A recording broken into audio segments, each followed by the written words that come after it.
Olá, meus irmãos, boa tarde, sejam todos bem-vindos nessa tarde muito proveitosa que teremos hoje juntos. Para a abertura do nosso trabalho, vamos fazer a leitura do livro Pão Nosso, psicografado por Francisco Cândido Xavier, ditado pelo Espírito de Emmanuel. Observação primordial.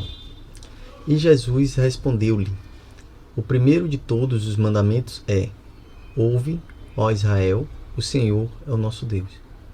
O Senhor é um só. Marcos, capítulo 12, versículo 29. Replicando ao escriba que o interpretou, com relação ao primeiro de todos os mandamentos, Jesus precede o artigo inicial do decálogo de observação original que merece destacada. Antes de todos os programas de Moisés, das revelações dos profetas e de suas próprias bênçãos redentoras no Evangelho, o mestre coloca uma declaração enérgica de princípios, conclamando todos os espíritos ao plano da unidade substancial, alicerçando o serviço salvador que ele mesmo trazia das esferas mais altas, proclama o Cristo à humanidade que só existe um Senhor Todo-Poderoso, o Pai de infinita misericórdia. Sabia, de antemão, que muitos homens não aceitariam a verdade, que as almas numerosas buscariam escapar às obrigações justas, que surgiriam retardamento, má vontade, indiferença e preguiça em torno da Boa Nova. No entanto, sustentou a unidade divina, a fim de que todos os aprendizes se convencessem de que lhes seria possível envenenar a liberdade própria, criar deuses fictícios, erguer discórdias, trair provisoriamente a lei, estacionar nos caminhos, ensaiar a guerra e a destruição, contudo, jamais poderia enganar o plano das verdades eternas, ao qual todos se ajustarão um dia, na perfeita compreensão de que o Senhor é nosso Deus, o Senhor é um só. Diante então desse texto, nós vamos fazer a nossa prece de abertura para o nosso trabalho. Amado Mestre Jesus, estamos aqui, Senhor, reunidos em Teu nome com Tua presença, para a realização de mais um trabalho doutrinário dessa tarde, dessa noite. Rogamos, Mestre, presença amiga da equipe espiritual, que com certeza se faz presente em nossos lares, e cá estamos nós unidos pelo pensamento e pelo coração, para a realização de mais uma exposição doutrinária com êxito. Rogamos, Mestre, a esclarecimento ao nosso irmão Antônio Barral, e que ele possa ser intuído, de boas palavras, para que a gente possa aprender cada vez mais fácil, cada vez melhor, a gente possa incorporar esses ensinamentos que serão trazidos por ele no nosso dia a dia. E assim, Mestre amados, convictos da Tua permissão, estamos iniciando o nosso trabalho doutrinário dessa noite. Que assim seja. Bom, meus irmãos, então com vocês, nosso irmão Antônio Barral, a quem cabe a exposição dessa noite. Que assim seja.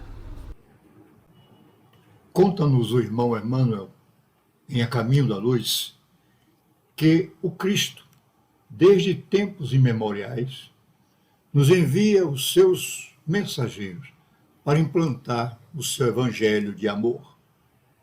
Dentre muitos, se destacaram Sócrates e Platão como precursores da ideia cristã e do espiritismo.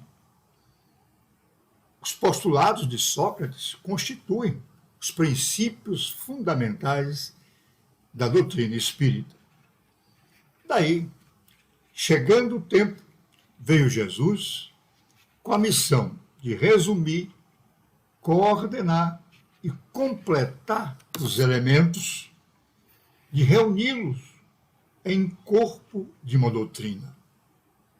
Veio implantar a lei de amor e afirmar a vida além do túmulo, afirmar a sobrevivência da alma. Cai baixo, no livro que aparece na tela, reuniu as parábolas e os ensinos de Jesus. E entre elas está o pão da terra e o pão do céu, que é o nosso tema. Mas é bom, em primeiro lugar, esclarecer o que é uma parábola e por que Jesus falava por parábola. Parábola é uma história que tem por fim transmitir uma lição. É uma narrativa que tem por fim transmitir verdades indispensáveis de serem compreendidas. Então, no Livro dos Espíritos, questão 627, nós podemos ler: Jesus empregava a miúde, na sua linguagem, alegorias e parábolas, porque falava de conformidade com os tempos e lugares. E lá no Evangelho, capítulo 24, ele nos diz: falo-lhes por parábolas, porque não estão em condições de compreender certas coisas. Eles veem, olham, ouvem, mas não entendem. Então, Jesus fez uso das parábolas com o fim de esclarecer melhor seus ensinos. Usou figuras e quadros das ocorrências cotidianas para facilitar, pelo método comparativo, a compreensão das coisas espirituais. Então, as parábolas de Jesus são ensinos de plena atualidade, porque ele falou para a alma imortal. As parábolas de Jesus, tiradas da realidade do mundo cultural e social, eram contadas com o propósito de transmitir verdades espirituais. Cada parábola servia para uma determinada situação de nossas vidas.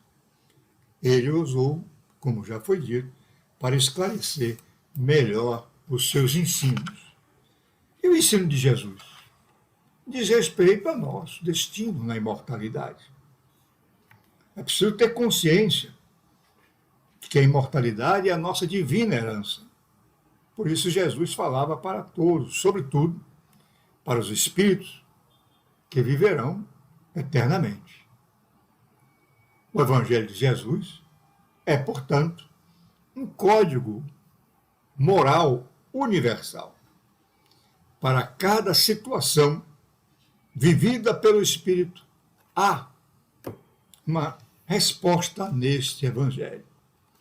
Então, a divulgação do Evangelho tem como objetivo não a nutrição do corpo físico, mas que seja distribuído o pão da alma, para que, bem nutrido, nenhum espírito se perca. É preciso, então, muito cuidado com os ensinamentos que se transmitem aos outros. Porque há pão do céu, assim como há pão na terra. Há alimento para a alma, assim como há alimento para o corpo. O alimento do corpo acaba. O da alma permanece para a vida eterna. O que é da terra, na terra permanece. O que é do céu, persiste para a vida eterna. Então, o mestre, em determinado momento de sua convivência com os apóstolos, roga ao apóstolo Pedro que administre às suas ovelhas o alimento espiritual, a fim de que vivam e produzam para o bem geral, sem fugir aos preceitos do trabalho e sem abolir os ditames da evolução. Então, Jesus confiava ao companheiro Pedro o cuidado justo de não permitir se adicionarem agentes tóxicos ao alimento espiritual. Que, conforme Caibá, a luta entre o espírito e a matéria parece vir de tempos imemoriais. Basta passar um relance de vista na história para que nos convençamos das transformações sucessivas porque vem passando o nosso mundo. Então, certamente, o nosso mundo passa por transformações, sempre houve fenômenos. No momento atual, passamos por um fenômeno devastador, que é a pandemia, mas fenômenos de ordem física e intelectual nunca deixaram de se produzir desde tempos imemoriais.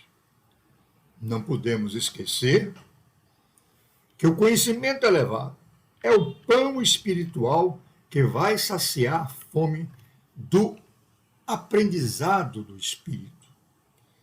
Ora, se esse pão espiritual estiver deturpado, se esse pão estiver deteriorado, certamente não poderá alimentar adequadamente o pensamento daqueles que o recebem. Afirmou Jesus, no Evangelho capítulo 3, que há muitas moradas na casa do meu Pai. Portanto, aqui na terra nós somos peregrinos.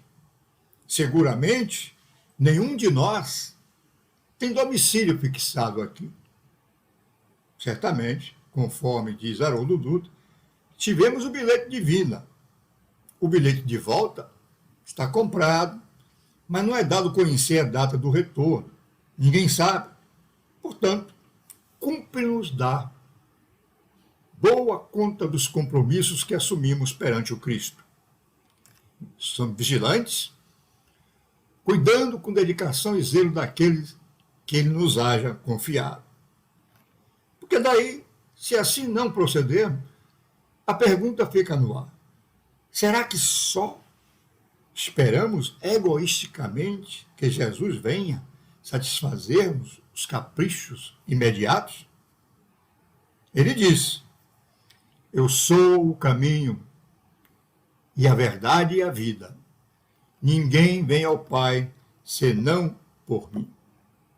Jesus é o nosso modelo e guia. É guia porque conhece o caminho. Modelo porque não mentiu para agradar e não enganava para conquistar. Ele nos exorta a segui-lo para vivermos eternamente, porque Deus é o Deus dos vivos e não dos mortos. Ele veio até nós para inaugurar uma era de respeito e grande afeto coletivo. Então, Jesus é a nossa bússola, mas o leme da embarcação está em nossas mãos. Há quanto tempo? Milênios. O nosso espírito, que é imortal, tenta matar a fome do pão do céu para fazer jus à sua imortalidade. Nós estamos falando aqui em se tratando dos interesses da alma, interesses imperecíveis. Então, o Evangelho tem uma orientação segura para nos conduzir de volta. Sacia a nossa sede e a nossa fome de pão espiritual. Tem um conhecimento vasto. Está presente a todo momento em nossas vidas. Sabemos que toda organização religiosa na Terra tem por finalidade maior a grandeza da vida espiritual. Mas daí reconhecemos que o Espiritismo é um abençoado celeiro desse pão. Esse pão que sacia a nossa fome espiritual. E essa doutrina, o Espiritismo, é uma doutrina libertadora de consciências. Em suas linhas de trabalho, há certeza e esperança, entendimento e alegria. Daí, o nosso irmão Bezerra, na Agenda 21 para a Doutrina Espírita, recomenda que transformemos os centros espíritas em escolas do espírito e do amor e que comecemos o nosso aprendizado com base, com ênfase no Evangelho de Jesus. Estejamos, meus irmãos, convencidos que o esforço pessoal no pão divino para a renovação, purificação e engrandecimento da alma deve ser o culto dominante do aprendiz. Ou então, prosseguiremos a jornada nas mesmas obscuridades mentais e emocionais do passado. Precisamos trabalhar para despojar-nos desse homem velho. É preciso, portanto, para tanto, conhecer a essência espiritual do ensino de Jesus. Tudo no mundo das formas se transforma. As circunstâncias se modificam com as horas. E nem todos os dias são iguais. Mas somente o que permanece é a essência do ensino de Jesus. Por isso, o Evangelho deve ser lido com espírito, não separando o texto do contexto, porque o contexto é fundamental para ler com inteligência. O Evangelho, a sua lição, é uma semente viva, uma semente que todos devemos semear, mas semeá-las no coração. E daí fica claro o que diz o irmão Emmanuel no livro Fonte Viva, que seremos admitidos ao aprendizado do Evangelho cultivando o reino de Deus, que começa na vida íntima. E, lógico, o reino de Deus não surge com aparências. Inicia-se, desenvolve-se, consolida-se em resplendores eternos, no imo do coração de cada um de nós. Por isso, Kardec, no Evangelho capítulo 17, item 3, nos afirma que reconhece-se o verdadeiro espírita pela sua transformação moral e pelos esforços que emprega para dominar as suas más inclinações. Então, meus irmãos, quem trabalha para o que é do céu, trabalha para o engrandecimento moral e espiritual de si próprio e dos seus semelhantes.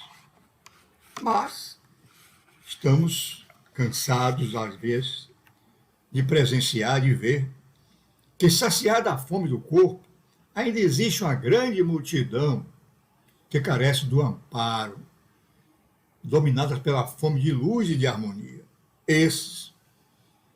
Essa multidão vem sendo vergastada pelos invisíveis azorragues da discórdia e da compreensão. Vejamos, qual o sentido da palavra vergastada?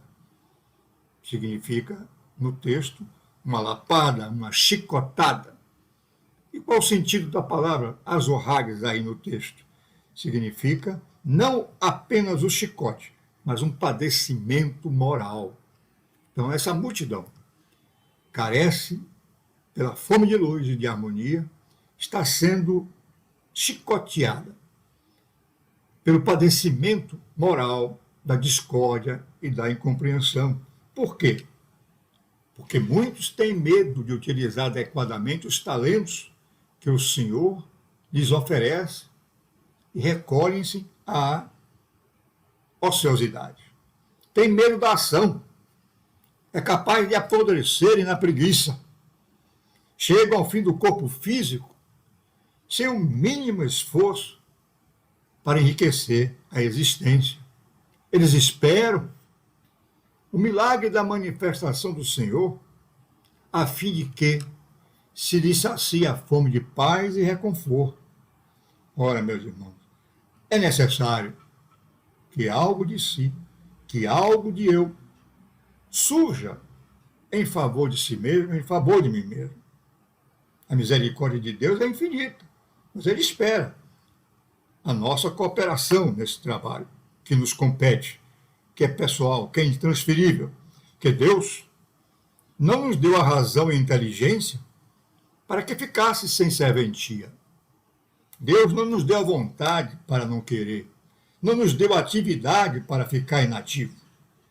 Então, como aprendizes, compete-nos o dever da prestação de auxílio desinteressado e fraternal. É preciso, portanto, considerar e para que nos elevemos com todos os elementos da nossa órbita, não conhecemos outro recurso além da oração. Oração que pede luz, amor e verdade. No Evangelho, capítulo 27, item 5, está escrito, se eu não me engano, por João: seja o que for que peçais na prece, crede que obtereis e concedido será o que pedires.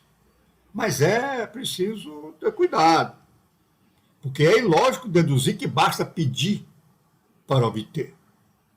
É preciso que nós nos curvemos perante a sabedoria do Pai Celestial, nas questões que não compreendemos, que ao invés de ser a nossa vontade, que seja feita a vontade dele, porque ele só quer o nosso bem, e melhor do que nós, sabe o que nos convém.